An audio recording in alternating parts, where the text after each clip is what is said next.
Somebody gave me a thumbs up. Somebody's here. Who's here? Good morning, Phil.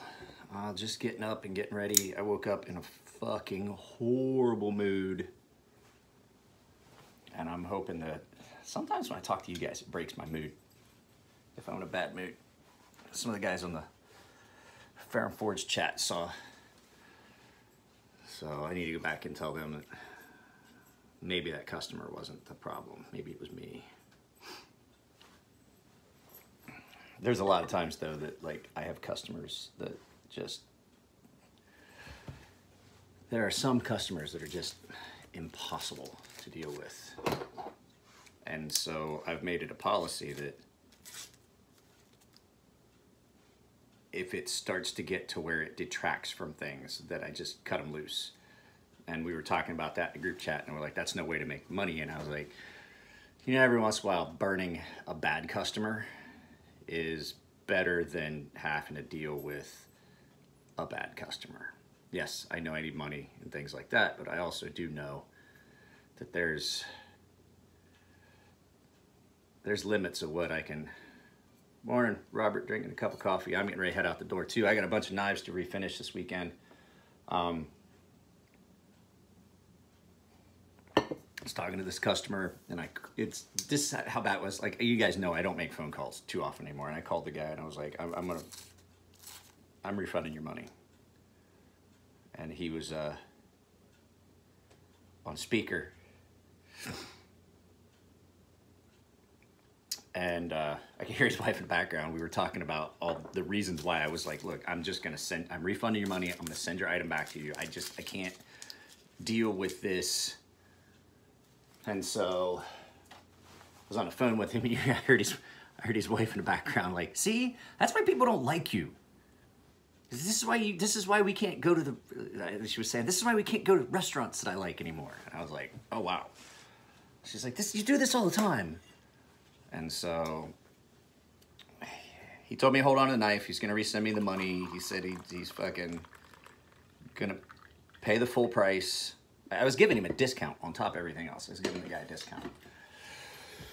So, because I mean, I needed the work. I wanted to make sure it was done right. It's a knife that I refinished. It's stuff I'd done in the past. And they kind of like the aesthetic, but wanted some different colors.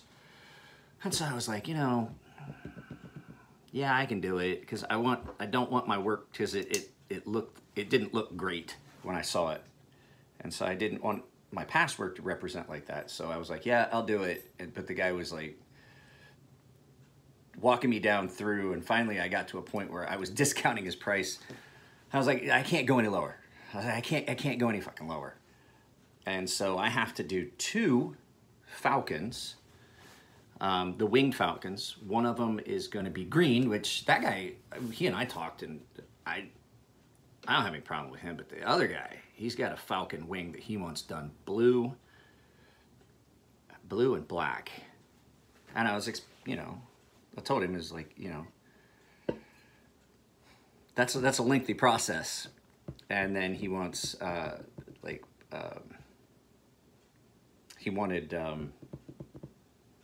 orange peel on the pocket clip and the spine, but the guy wanted to pay, like, he didn't want to pay even $100 for that. And I was like, you know, that's a lot of work to tumble off, to do the lower ceramic, and then get it all removed, and then get the tumble right and all that. It's gonna take me. I'll probably be working on that till 10 o'clock tonight.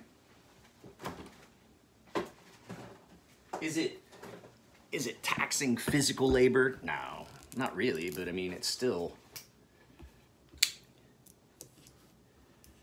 So guys, I don't know when it's gonna happen. Yakov is okay, in case I didn't say it in any of the videos. Yakov is okay-ish.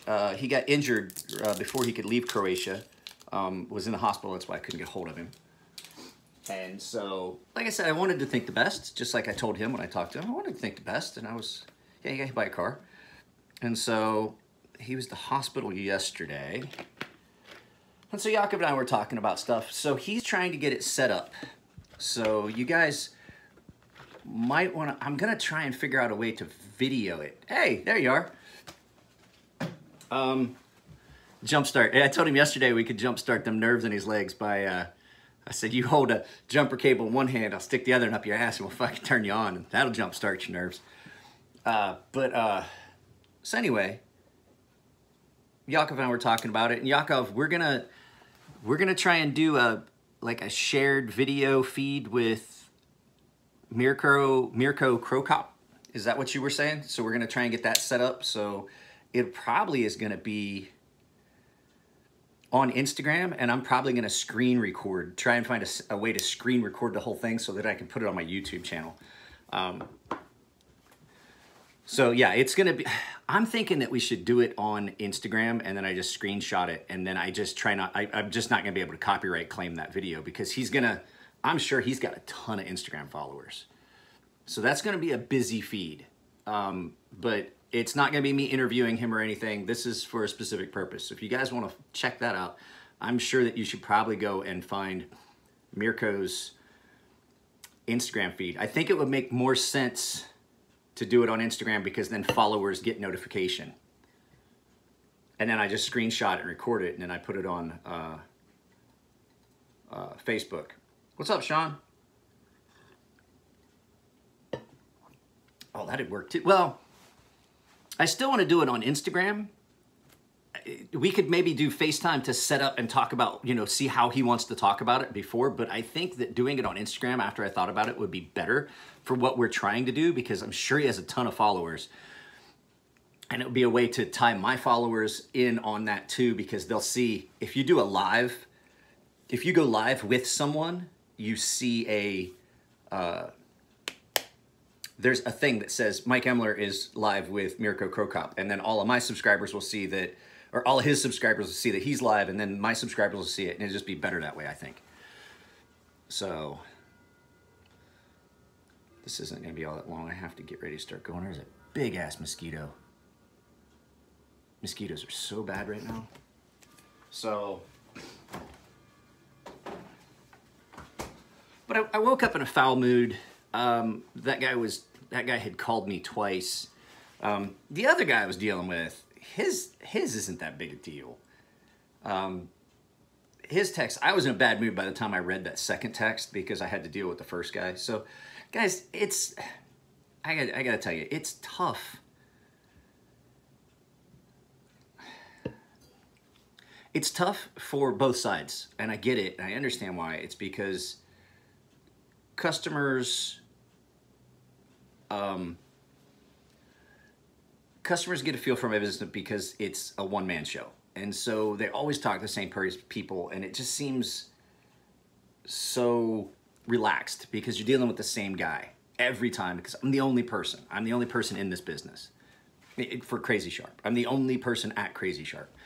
And so dealing with that one person gives it a relaxed feel, and people kind of forget sometimes that it is a business and it's not just a buddy that's trying to hook them up with stuff, which for some of my friends, I'm not gonna lie, I do have good friends of mine, military guys and stuff. I do work for them for free. I do a lot of stuff for Nico for free.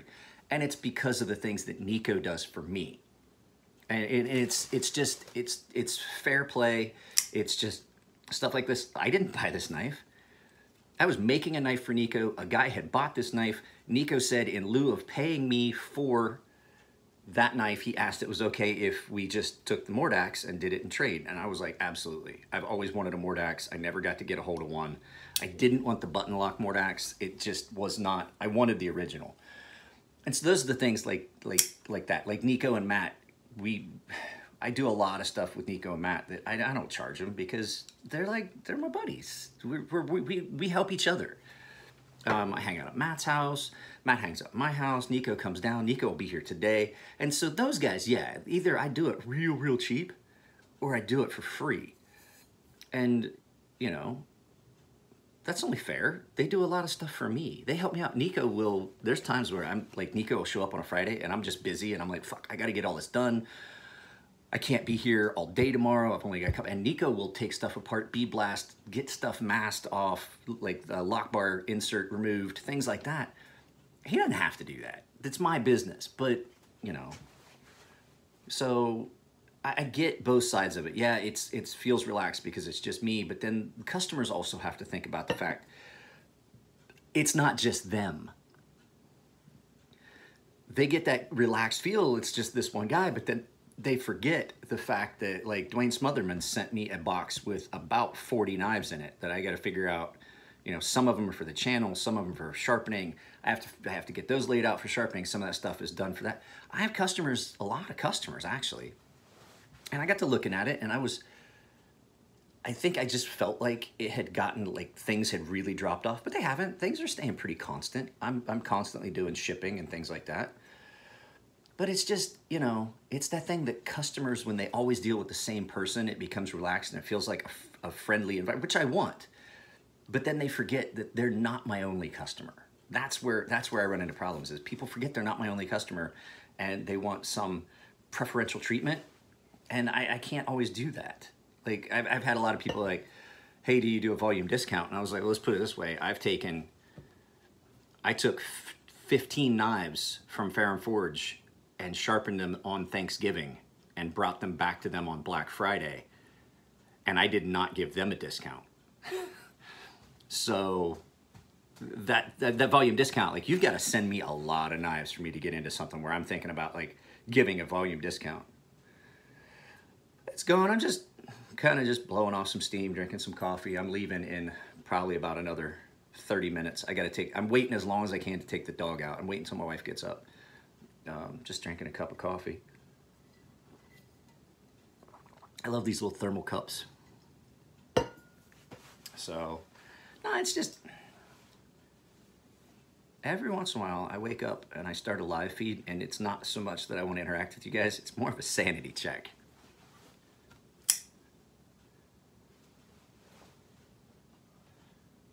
C-O-U-N-T. You almost spelled discount.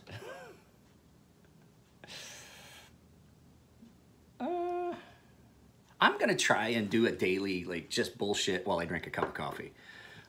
Might not always be able to. Did I put on deodorant? I did. Okay, just checking, because it would be a bad day if I did not. And I am gonna do a full video strictly about the Hornets. I talked with this is the production Hornet. So I told them that definitely I want to add, I measured it, so Matt's handles, while they were a nightmare to make, Matt's handles are about the most comfortable thickness out of all of them. It's right in the middle. It's not too big for Matt with smaller hands. It's not too big for Nico with smaller hands. It's not too small for, so I think what we found with Matt's, with just the thickness of those handles, was just a good median point for everyone. The thing is, these are 2.5 millimeters thinner. So what I'm thinking about doing is just adding 2 millimeters, not 2.5, just 2, and see, does that get us where we want? Because they are comfortable, but they just feel a little less substantial. And the other option I'm thinking about is this area that's chamfered over real smooth and comes all the way over. It's, it almost doesn't give you that fill your hand grip where it's wider in the back, where it fills up in here, and then these ones, the prototypes were. I don't believe that I'm going to stick. I was talking with them about that too. For what I designed this knife for outdoor use and things like that, you want grip. And the carbon fiber, while it's beautiful, it is attractive. I think that G10 would be a better all around. I mean, maybe they could offer it where they have 2 different types of handle choices. I don't know if that's something they're willing to do, but while it's beautiful and it's attractive, and this is the shredded, the marble carbon fiber is still at Matt's house. I couldn't go over yesterday. I had a friend of mine that had just retired, stopped by. We went up, we had too many beers, too much other stuff, because it was the first chance he had since he was 19 to partake in some of the recreational vegetation now that he's retired. So he retired a week and a half ago, 2 weeks ago. stopped by the house. And so yesterday, it was like, basically it's like he's making rounds, seeing everybody, he's leaving, he's going back to fucking Indiana or Illinois, I don't remember which. And so I didn't make it over to Matt's yesterday. He's leaving today. Matt's not gonna be there tonight. Matt has to go to a wedding in Tahoe. And so I've only got the one. So Matt has the other, which is the marble carbon fiber. So, I don't know, it's just, I like the fact that you can carry this reverse and it comes out in a reverse grip and you can just you can just stick it in something.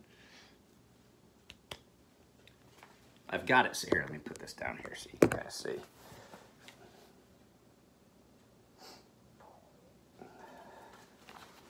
So I've got it set for horizontal. You can either pull it straight out like that and you got it, or it comes out in a perfect reverse grip. I can't, my shirt is in the way. My wife would say my belly, but that actually was just shirt. So yeah, it's not bad. I like the handles a little bit thicker. They feel, I don't know how I want to say it. It just feels like it wants to slip in your hand. Like it doesn't feel, and I think maybe if we left this spot uncontoured, which is pretty much what I did with the others, and only contour this area, that gives you a different feel of the handle and just a little bit more thickness, I think would do that. So I'm gonna talk to Elliot about that today and see what he thinks, because like, if you look at the handles that I make, I chamfer a little bit. I take a little bit of material just basically to, let's see here, let's turn you around. So you can see I take enough material off just to knock the hot spot off of that, and then I contour these a lot. Now these are really thick handles, but I've contoured them a lot to bring it down to where it is still comfortable, even though those handles are fairly thick. And you see, I didn't take much material off on the back, so it's still fairly square, and then this gets a lot of material taken off and then contoured down to where it doesn't have any hot spots.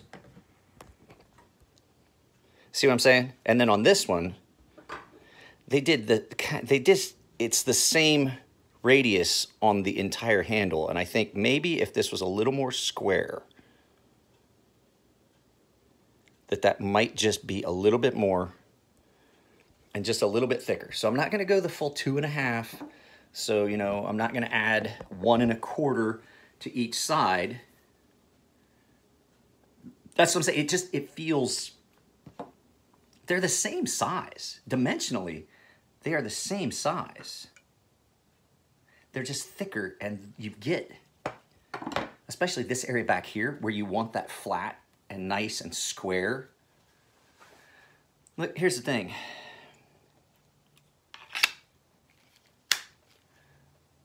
I didn't build it to be beautiful. This is that truck that sits out in the back behind the lot, behind the farm, that you got the fucking wood bed on and shit, but it always starts, it always runs, 4-wheel drive always works great, and it never fucking breaks down. That's what this should be. This, I want to see every one of my knives that I ever make, I want to see it beat the fuck up when it comes back. Like, hey, it's coming back for sharpening, and it's just jacked up. I've had to sharpen Matt's Hornet, I think twice now. His gets used, he uses his for tearing down boxes and shit. And I didn't figure he would, because it was a specific design with the tiger stripe pattern on it and shit.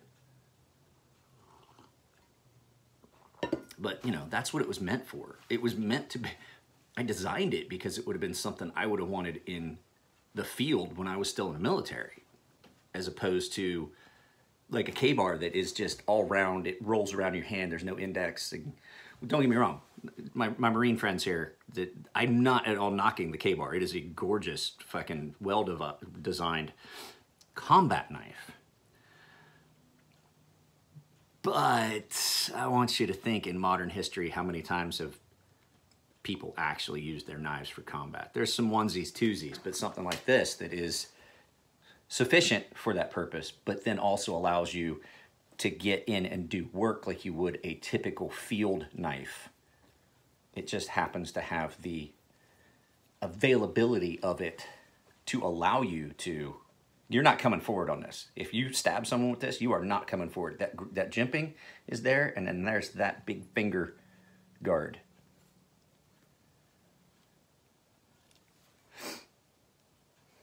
Exactly, and it's a solid full thing.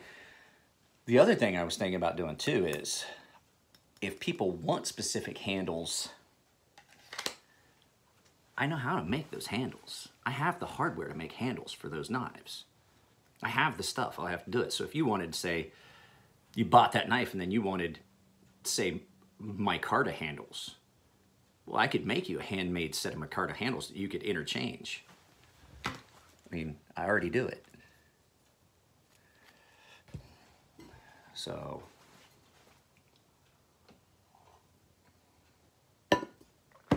I gotta call Matt Braley. I gotta call Matt down at Armitage Carry. Guys, I hate to do this. I gotta run. It's almost 9:30. I gotta make sure my wife gets up and goes to work. I gotta take the dog for a walk.